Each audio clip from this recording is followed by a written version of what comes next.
아는 만큼 들리는 클래식 7자시. 안녕하세요. 실로암 시각장애인 복지관 음악점역사 홍지열입니다. 저는 이화여자대학교에서 파이프 오르간을 전공하였고 성가 작곡가로 활동하고 있습니다. 이번 시간에는 오케스트라의 악기에 대해서 이야기해 보려고 합니다. 오케스트라에는 많은 악기들이 있는데요. 여러분들은 악기의 소리를 들으면 무슨 악기인지 구별할 수 있나요? 지금 제 목소리 뒤로 피아노 반주에 맞춰 연주하고 있는 악기는 무엇일까요?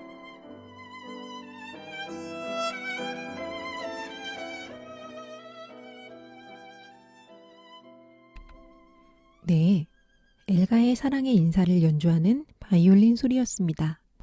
맞추셨나요? 많은 분들이 금방 아셨을 것 같아요. 이름도 소리도 친숙한 악기죠? 바이올린은 오케스트라에서 주된 선율을 담당하고 있습니다. 그럼 같은 곡 사랑의 인사를 다른 악기로 들려드릴게요. 이 악기는 무엇일까요?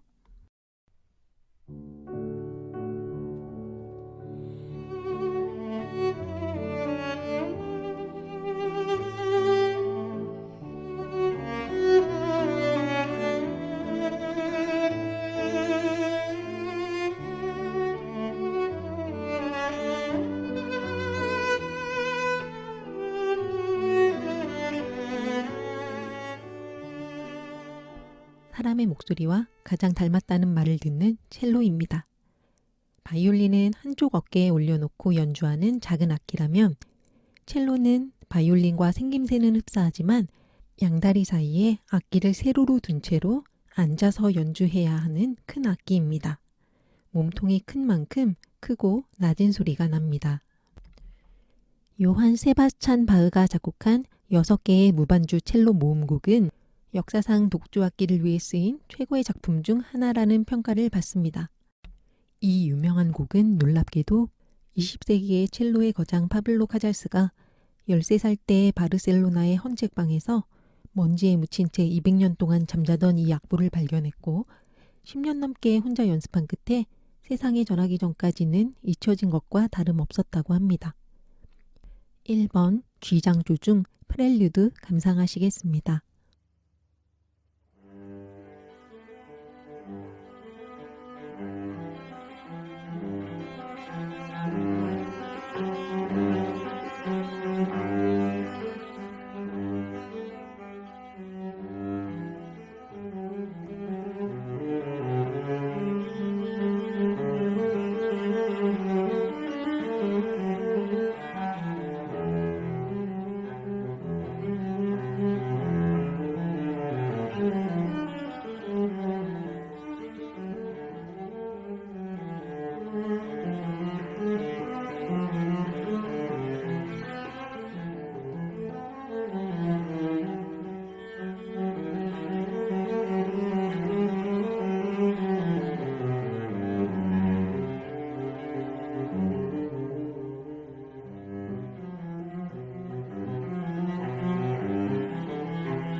바이올린, 첼로와 함께 활로 연주하는 현악기에는 비올라, 콘트라베이스가 있는데요. 합창단을 보면 여성의 높은 소리 소프라노, 낮은 소리 알토, 또 남성의 높고 낮은 테너 베이스가 함께 모여 화음을 만드는 것처럼 오케스트라에도 음역대가 각기 다른 악기들이 조화를 이루고 있답니다. 바이올린은 소프라노, 비올라는 알토, 첼로는 테너, 콘트라베이스는 베이스. 이렇게 이해해도 좋을 것 같습니다. 이번에 감상하실 곡은 비발디의 사계 중 봄입니다. 지금까지 말씀드린 4가지 현악기를 중심으로 구성된 작은 오케스트라로 연주하는 음악이지만 대규모의 오케스트라 못지않은 풍성한 소리로 우리를 사로잡습니다. 모르는 사람이 아무도 없을 만큼 귀에 익은 선율이지만 처음부터 끝까지 쭉 들어보지 못한 분들도 많이 계실 거예요. 사계의 악보에는 각 곡마다 시가 적혀 있는데요. 봄의 1악장 부분을 읽어드리겠습니다. 봄이 왔다. 새들은 즐거운 노래로 봄을 맞이하고 시냇물은 살랑대는 미풍에 졸졸 흐르고 있다. 천둥과 번개가 하늘에 먹구름을 들이우며 봄이 왔음을 알린다. 그러다 폭풍이 가라앉으면 새들이 다시 한번 경쾌한 노래를 부르기 시작한다. 이런 내용으로 봄을 표현했구나 상상하며 감상하시면 더 흥미로우실 거예요. 바이올린의 산뜻한 트릴 주법으로 새소리를 표현하고 이어 칭칭거리는 건반악기 챈발로와 함께 찰랑찰랑 물의 흐름을 나타냅니다. 장조로 흐르던 음악은 어두운 단조로 전환되고 솔로 바이올린의 세디딴 음표의 강렬한 연주는 먹구름이 드리워진 하늘을 연상케 합니다. 이내에 잠잠해지고 새들이 다시 노래를 시작하는데요. 내년 봄은 코로나도 물러나고 희망 가득한 날들로 가득하길 바라며 이제 봄의 세계로 들어가 보실까요?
오케스트라라는 말은 고대 로마 원형극장의 무대 앞쪽에 있는 반원 모양의 공간, 즉 장소를 가리키는 말이었습니다.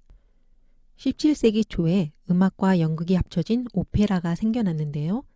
무대 위에서 배우들이 연극을 할 때 악기 연주자들은 무대 앞쪽 공간에서 연주를 했고, 후에는 오케스트라라는 말이 공간을 가리키는 말에서 악기를 연주하는 무리를 가리키는 말로 바뀌게 된 것입니다. 그럼 반원 모양의 무대를 머릿속으로 상상해 볼까요? 아래쪽이 일직선이고 위쪽이 둥근 반원이 있으면 아래 일직선 한가운데에 지휘자가 있고, 지휘자를 악기 연주자들이 둥글게 둘러싸고 있습니다. 소리가 크지 않고 음색이 부드러운 바이올린 같은 현악기가 무대 앞쪽에 있고, 그 뒤로 목관악기, 그 뒤로 금관악기, 그리고 타악기 순으로 소리가 크고 연주 빈도가 낮은 악기가 뒤쪽에 위치합니다. 이번엔 현악기 뒤에 앉아있는 관악기 소리들을 들어볼까요? 저는 피리 같은 건 목관악기, 나팔 같은 건 금관악기, 이렇게 막연하게 알던 때가 있었는데요. 악기 하나하나 관심을 갖는 만큼 악기 고유의 소리를 알게 되고 교향곡이나 협주곡을 듣는 것이 재밌어지더라고요. 목관악기 중에 오보에와 클라리넷의 연주를 각각 들어보려고 합니다. 플루트 같은 경우는 바이올린만큼이나 많은 분들이 잘 알고 있는 악기이지만, 오보에와 클라리넷은 서로 크기가 비슷하고 세로로 잡고 부는 모습도 같아서 혼동하기 쉬운 악기입니다. 이번에 들으실 곡은 영화 미션의 OST로 유명한 가브리엘의 오보에입니다. 하라 브라이트만이 이 곡조의 가사를 붙여 넬라 판타지아라는 제목으로 부르며 더 유명해진 곡입니다. 영화 미션은 1750년 남미의 한 오지에서 벌어진 선교사들의 감동적인 실화인데요.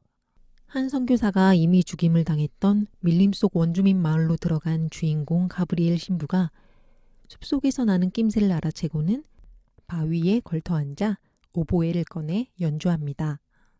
활과 창을 겨눈 원주민들이 서서히 다가와 그를 감싸는 긴장되는 분위기에서 족장으로 보이는 사람이 오보에를 빼서 두동강을 내고 사라지고, 원주민들이 망가진 오보에를 주워 어색한 미안함을 표하더니 신부의 손을 잡고 마을로 인도하는 장면은 정말 감동적입니다.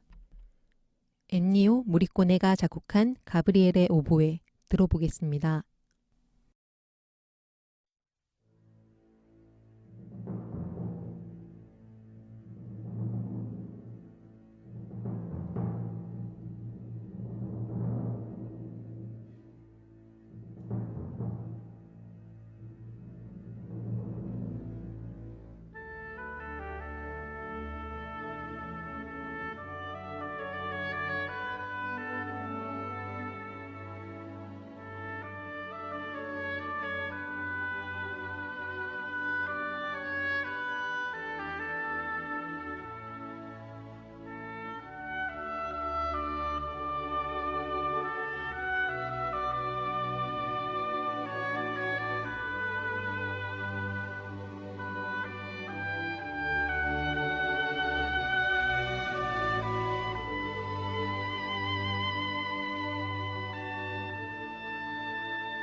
오보에가 단단하고 꽉 찬 음색이라면 클라리넷은 소리 반, 공기 반이라고 할까요?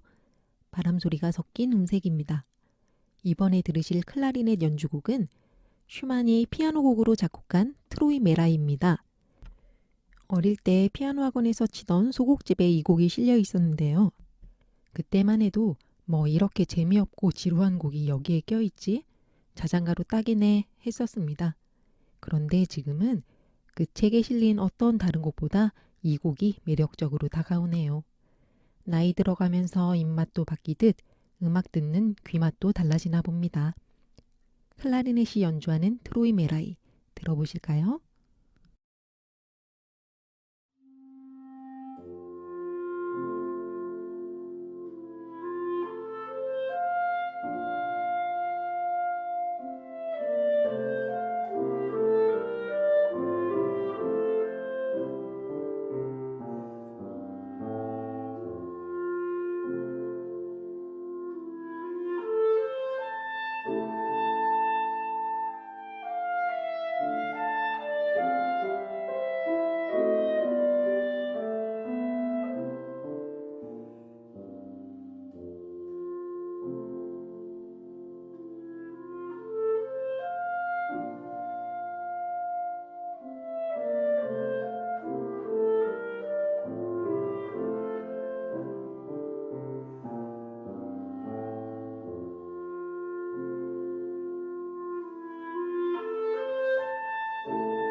이 외에도 오케스트라에 많은 악기들이 있는데요.